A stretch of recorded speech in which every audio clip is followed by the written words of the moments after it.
Hello everyone. So आज परत आपण आलोय जिथे आपण डेली आन्सर रायटिंग प्रॅक्टिस करतोय DWP. ठीक आहे. मग इथे आपण डिस्कस करणार आहोत UPSC MPSC आन्सर रायटिंग पर्स्पेक्टिव्हने कसा ऍक्च्युअली क्वेश्चनला अप्रोच करायचा आहे, कसा इंट्रोडक्शन बॉडी कन्क्लुजन असला पाहिजे आणि बाकी अदरवाईज गोष्टी सुद्धा इथे आपण डिस्कस करूया. ठीक आहे. आजचा क्वेश्चन आहे आपला GS1 सोसायटी. ओके, सोसायटीशी कनेक्ट करू शकतो आपण, जो आहे विमेन आणि विमेन डेव्हलपमेंटवर. ओके, सो बघा काय क्वेश्चन दिलाय. Evaluate the changing status of women in India. Yes, evaluate the changing status of women in India.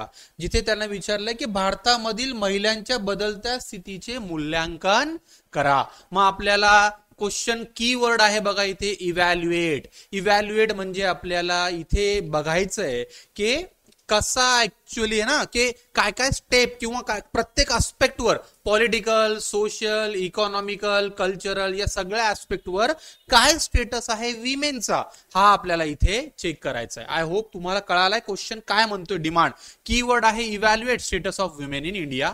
So demand आहे आपल्याला विमेनचं status of women in India. ठीक आहे, इथे इव्हॅल्युएट किंवा अनालाइज करायचे. ठीक आहे. त्याच्यानंतर ब्रेनस्टॉर्मिंग काय असणार मग.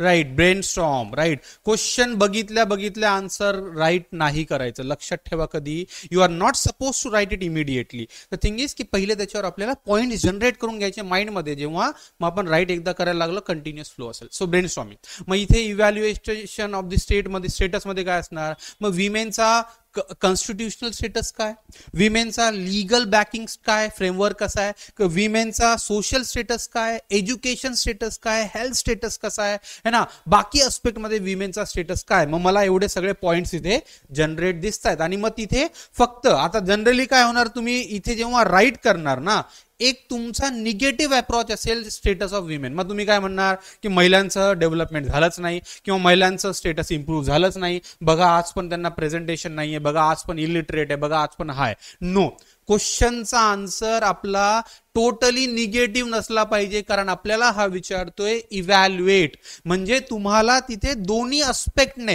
है ना, की तिथे वेईंग करायची, आपल्याला दोन्ही साईडने बघायचंय की काही पॉझिटिव्ह डेव्हलपमेंट झाल्या आहेत का, काही निगेटिव्ह डेव्हलपमेंट झाल्या आहेत का, आणि त्याच्यानंतर मग शेवटी आपल्याला ओपिनियन द्यायचं आहे. ठीक आहे. सो अशा टाईपचे क्वेश्चन आन्सर करताना कधीही आपण इम्बॅलन्स वेने प्रेझेंट करणार नाही, हे लक्षात ठेवा. ओके. सो मग आता इंट्रोडक्शन काय असणार. इंट्रोडक्शन काय कसं करायचंय, जिथे आपण काय करतोय सध्याच्या स्टेटसला विमेन है ना, मग तुम्ही याला कसं करू शकता, खूप साऱ्या वेने. एक तर तुम्ही डेटा आणि फॅक्टने, ठीक आहे, की विमेनचा किंवा जेंडर इनइक्वॅलिटी इंडेक्स कमी आहे का जास्त आहे त्याच्याने स्टार्ट करू शकता, किंवा तुम्ही जनरल कोटने स्टार्ट करू शकता याला है ना, की the status of women in any country should reflect it's development status है ना, नेल्सन मंडेला है ना, महात्मा गांधी. मग तुम्ही इथून कोटने स्टार्ट करू शकता, किंवा तुम्ही जनरल इंट्रोडक्शन करू शकता की बेस्ड ऑन दिस इव्हेंट मग विमेनचं स्टेटस इंडियामध्ये असं आहे. So women in India are actively participating in different sector ranging from politics to sports to economy and to all other sectors of the human life. It reflect their development. However, there are some problems and challenges these women are also facing. मी काय करणार, introduction मध्ये अशा काही वे मध्ये करू शकतो. कळतोय. Yes, hardly तुमचा introduction इथे 20-25 वर्ड पेक्षा जास्त जायला नको है ना, 20-25 वर्ड्स पेक्षा इंट्रोडक्शन जास्त नको. मग तुम्ही काय करायचं, तिथे त्याला कन्क्लूड करायचंय. मग नेक्स्ट येईल आपला part body. Yes, main body मध्ये तुम्ही काय लिहिणार आहात. सो मेन बॉडी मध्ये आपण ऍड्रेस करूयात की कसा. आता मग चेक करायचंय पहिला लीगल आणि कॉन्स्टिट्युशनल स्टेटस ऑफ विमेन, की विमेनचा लीगल बॅकिंग कसा आहे. पॉस्को ऍक्ट असेल किंवा इनडेसेन्सी टू विमेन ऍक्ट आहे, महिला अत्याचार संबंधी असेल, डावरी ऍक्ट आहे, किंवा कॉन्स्टिट्यूशन मध्ये त्यांना जो रिप्रेझेंटेशन आहे दिलेला article 14 right to equality, article 15 है ना रिप्रेझेंटेशन असेल, किंवा मग लोकसभा आणि राज्यसभा, किंवा 50% आपला हा जो रिझर्वेशनचा बिल आहे जो इम्प्लिमेंट एम्पॉवरमेंट आपण करणार आहे, नारी शक्ती अधिनियम, ठीक आहे. मग तो सुद्धा रिप्रेझेंट करतोय की पॉलिटिकल एम्पॉवरमेंट इथे होतोय. ओके, पण मग रिअल टाइम तुम्ही अदरवाईज त्याचा अदर साइड पण देऊ शकता की एम्पॉवरमेंट तर होतोय पण सरपंच पती नावाची कन्सेप्ट आहे, किंवा मग ऍक्च्युअल विमेन किती रिप्रेझेंट होत आहे, आजच्या लोकसभेमध्ये त्यांचं हार्डली प्रेझेंटेशन आहे 5 ते 7%, ठीक आहे. मग हा सुद्धा फॅक्ट तुम्हाला रिप्रेझेंट करणं तिथे जरुरी आहे. मग बघा पॉझिटिव्ह आणि निगेटिव्ह दोन्ही साइड आपण तिथे कम्पेअर करतोय. पहिला झाला. त्याच्यानंतर एज्युकेशन. ना women are or girls are actively participating in education where the literacy rate has improved considerably from independent है ना. इथे डेटा फॅक्ट दिला तर खूप जास्त चांगलं आहे की आज आपल्या इंडियामध्ये आज आपल्याकडे 70% पेक्षा जास्त विमेन लिटरेट आहे, ठीक आहे. खूप साऱ्या पार्टिसिपेट करतात वेगळ्या इकॉनॉमिक ऍक्टिव्हिटीज मध्ये, पण सोबत खूप साऱ्या अजून विमेन आहे किंवा ती लिटरसी आहे त्यांना ऍक्टिव्हली पार्टिसिपेशन एज्युकेशन मध्ये अजून पण भेटत नाहीये. ओके, सो तो पॉइंट आहे. Health status. Okay, health indicator मध्ये विमेनचा स्टेटस सध्याही पुअर आहे. न्यूट्रिशनल 39% विमेन आर ॲनिमिक, ठीक आहे.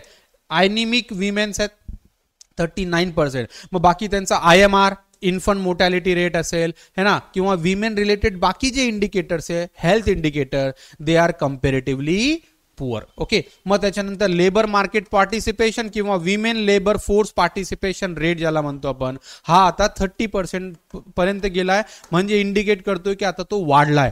पण तो जेवढा असला पाहिजे तो किती असला पाहिजे 50%, कारण 50% विमेन आहे 50% मेन आहे, ठीक आहे. सो 50% असला पाहिजे, पण तो अजून 30% आहे. अजून एम्पॉवरमेंटची गरज आहे, ठीक आहे. बघा मी दोन्ही वेजने आपण याला ट्राय करतोय आन्सर करायचं. मग पॉलिटिकल एम्पॉवरमेंट 50% रिझर्वेशन, हा पॉइंट इथे पण करू शकता. कल्चरल अपलिफ्टमेंट, मग आज सोसायटीमध्ये women they are contributing by all margins है ना. So they are contributing by all margin, they have inheritance right also, ठीक आहे. इनहेरिटन्सचा राईट दिलाय आपण त्यांना, पण सोबत अजून कल्चरल अपलिफ्टमेंट मध्ये विच हंटिंग असेल किंवा ऑनर किलिंग असेल, ठीक आहे, की कास्ट बेस्ड रिलीजन बेस्ड मॅरेजमुळे जे किलिंग होत आहे विमेन्सच्या, त्या सुद्धा आज सुद्धा प्रॉब्लेमॅटिक आहे, ठीक आहे. आणि मग ओव्हरऑल प्रोग्रेशन अचीवमेंट, इथे तुम्ही women world cup winning teams बद्दल सांगू शकता, स्पोर्ट्समध्ये, योगामध्ये आणि अदरवाईज प्रेझेंटेशन मध्ये कशा विमेनचं इम्प्रूव्हमेंट झालंय पार्टिसिपेशन, बट काही त्यांचे चॅलेंजेस आणि लिमिटेशन्स आहेत ते मेन्शन करा. आणि मग त्याच्यानंतर कन्क्लुजन. मग कन्क्लुजन काय करणार, दो विमेन, मग कन्क्लुजन आपण हेच बघितले ना की डेव्हलपमेंट झालंय पण अजून ते कमी आहे, ठीक आहे. Thus the empowerment of women और status of women in India has improved in comparison with the past, but we have yet to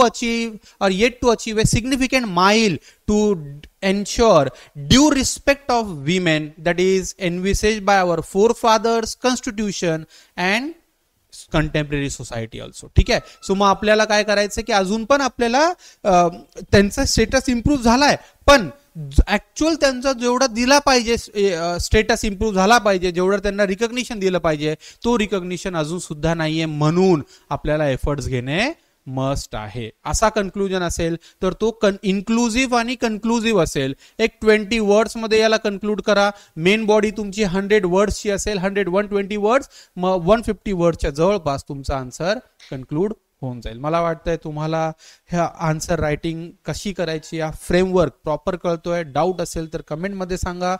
आवडला असेल तर शेअर करा, सबस्क्राईब करा आणि येस लाईक करा चॅनलला. थँक्यू.